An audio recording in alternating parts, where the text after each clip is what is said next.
اس معنی کل اہمیت کا حامل ہے کہ آج کے اس اجلاس میں ہمارے اور آپ کے درمیان امام حسین کی اولاد جلوہ گر سبحان اللہ۔ اور یہ آپ کی خوش نصیبی ہوگی، اور یہ خوش نصیبی حافظ آصف صاحب کے طفیل سے ہوگی کہ آج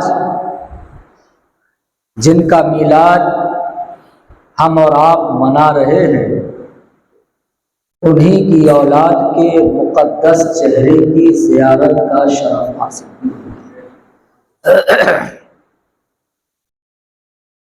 اور یہ شرف کوئی عام شرف نہیں ہے، بلکہ اسی ہندوستان میں کچھ بستیاں وہ بھی ہیں کہ سینکڑوں سال گزرنے کے باوجود ان بستیوں پر کبھی آل رسول کے قدم نہیں پڑے۔ وہ بستیاں کیا اپنے رب کی بارگاہ میں عرض نہ کرتی ہوں گی کہ بار الہ کبھی تو وہ لمحہ آئے کہ حسین نہ سہی حسین کی اولاد کے قدم چومنے کا موقع مل جائے۔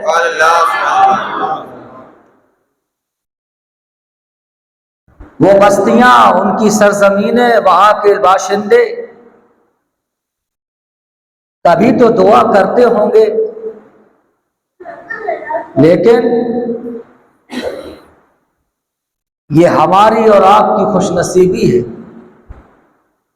کہ اللہ نے ہمیں اہل بیت سے اتنا قریب کر رکھا ہے کہ جب ہمارے دل کے جذبات یہ انگڑائی لیتے ہیں، حضور کا یا حسین کا ذکر سن کے محبت ہماری اور ہمارے دل کی کیفیت اور الفت جس اس بات کا مطالبہ کرتی ہے کہ ہم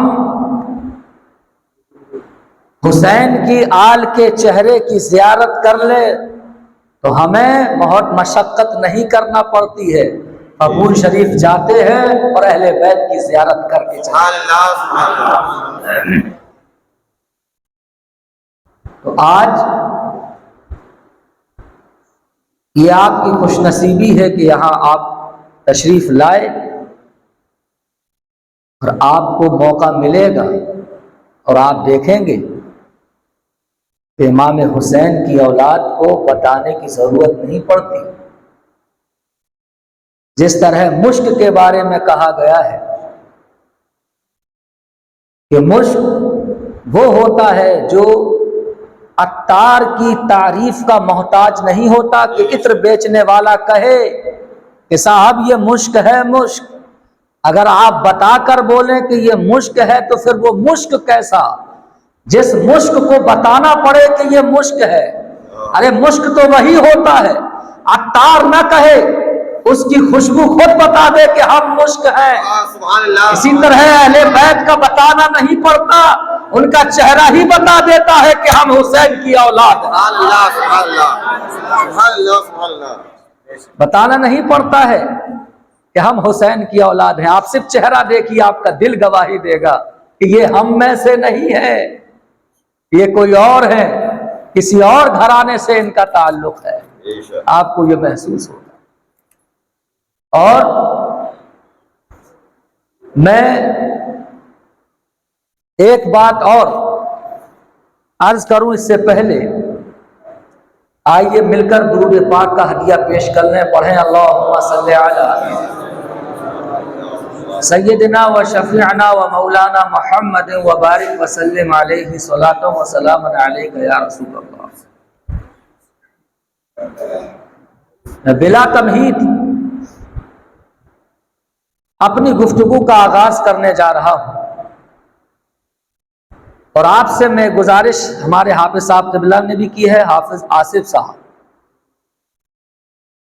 اور اصل میں مجھے جو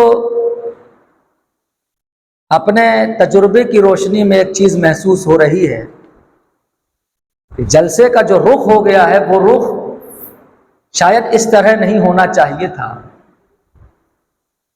رخ اس طرف ہونا چاہیے تھا، ادھر اسٹیج لگ جاتا سامنے اور آپ لوگ اس طرف دیکھتے.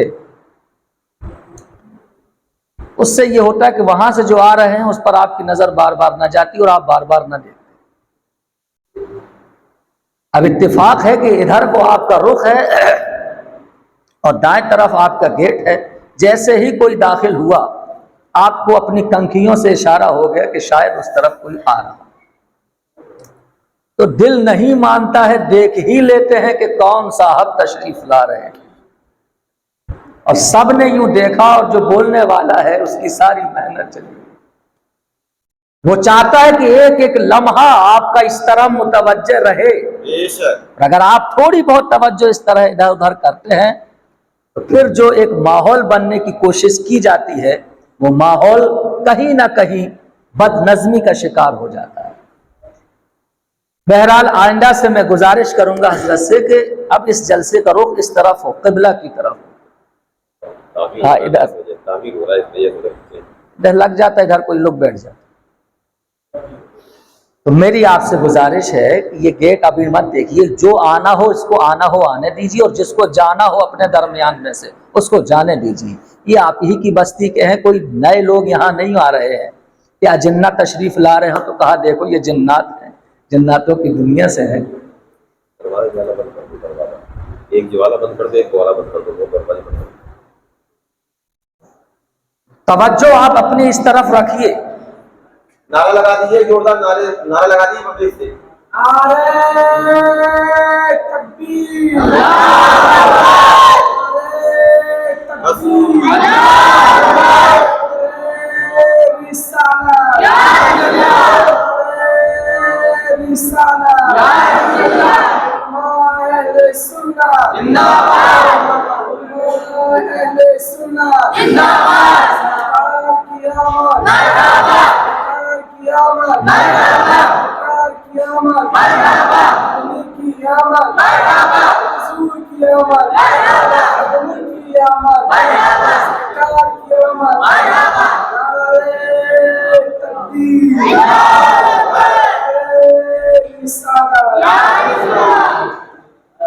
میں دیکھیے بلا تمہید اپنی گفتگو شروع کر رہا ہوں. حضرت ابھی تشریف لائیں گے، حضرت ابھی خطاب ہوگا، آپ کو سماعت کرنا ہے.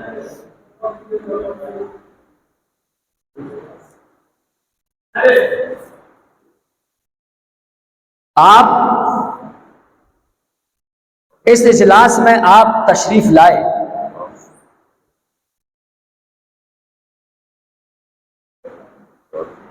اور آج کا یہ اجلاس ایسا نہیں ہے کہ آج آپ جلوس نکال رہے تھے، درمیانے جلوس میں حافظ آصف صاحب کو ایک خیال آیا کہ کیوں نہ ایک جلسہ منعقد کر لیا جائے.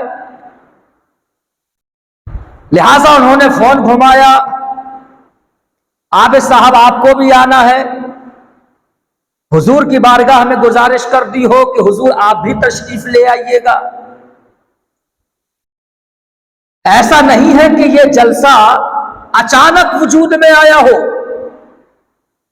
اور آپ کو شام ہوتے ہوتے پتہ چلا ہو، یا بکیور کے جتنے مسلمان ہیں جو اس محلے میں یا اس بستی کے تحت آتے ہیں، ایسا نہیں ہے کہ سب کو آج ہی اچانک پتہ چلا ہو، میسج کے ذریعے آج ہی یہ اطلاع ہوئی ہو کہ اچانک حافظ صاحب نے ایک مجمع رکھ لیا، ایک محفل رکھ لی ہے، ایک بزم کا انعقاد کر لیا ہے.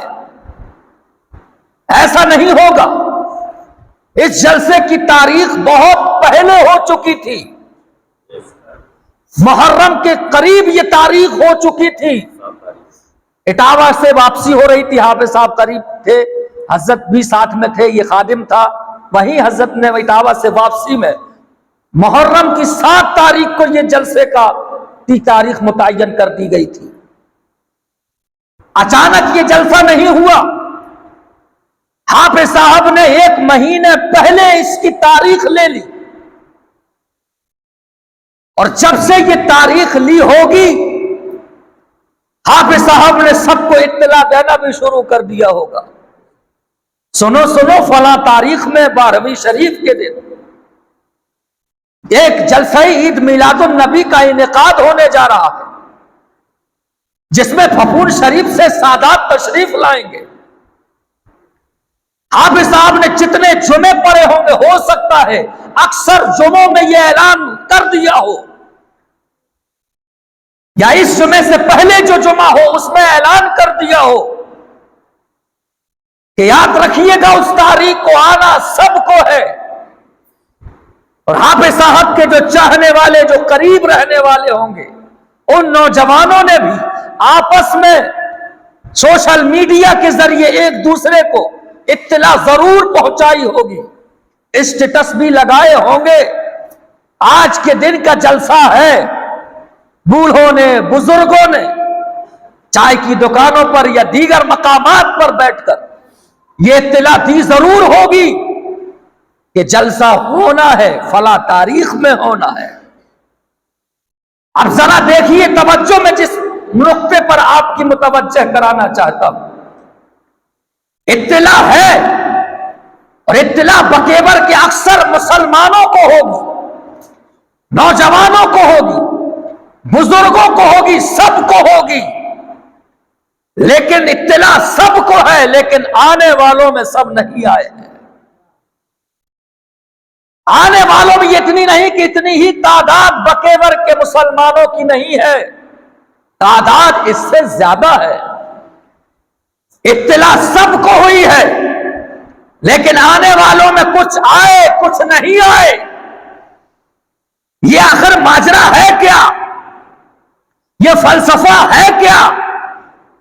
تو اس فلسفے کو سمجھو اور اپنی قسمت پر ناز کر لو کہ کچھ آئے کچھ نہیں آئے، اور جو نہیں آئے ہیں ان کے ذہن میں یہ رہتا ہے، یہ خیال آتا ہے کہ یہ محفلیں تو ہوتی رہتی ہیں، ان محفلوں میں جانا نہ جانا یہ ہماری اپنی مرضی کی بات ہے، ہماری مرضی ہوگی تو جائیں گے، ہماری مرضی نہیں ہوگے تو نہیں جائیں گے۔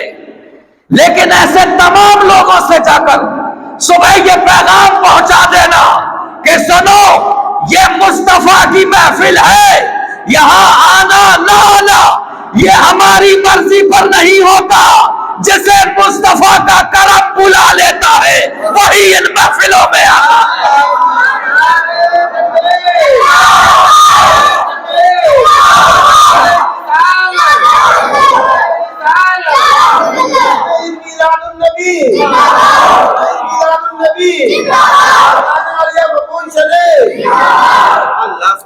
ان کے ذہنوں میں یہ رہتا ہے کہ ہماری مرضی، ہم چاہے تو جائیں اور چاہے تو نہ جائیں۔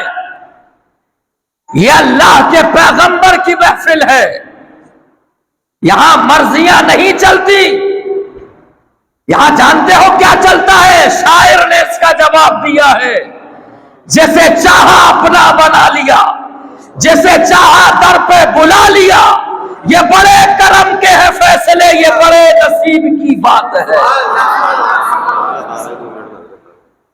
یہ بڑے کرم کے ہیں فیصلے، یہ بڑے نصیب کی بات ہے۔ یاد رکھو،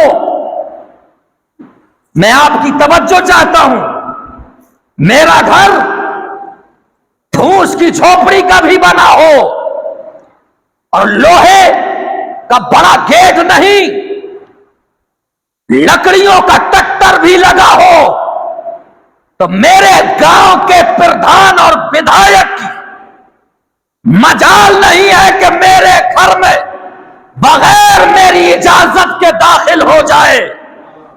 اگر قدم رکھ لے گا، میرے اندر یہ جرات ہے، قانوناً جرات ہے کہ میں گریبان پکڑ کے باہر نکال سکتا ہوں۔ تمہاری ہمت کیسے ہوئی کہ بغیر میری مرضی کے گھر میں داخل ہو جاؤ؟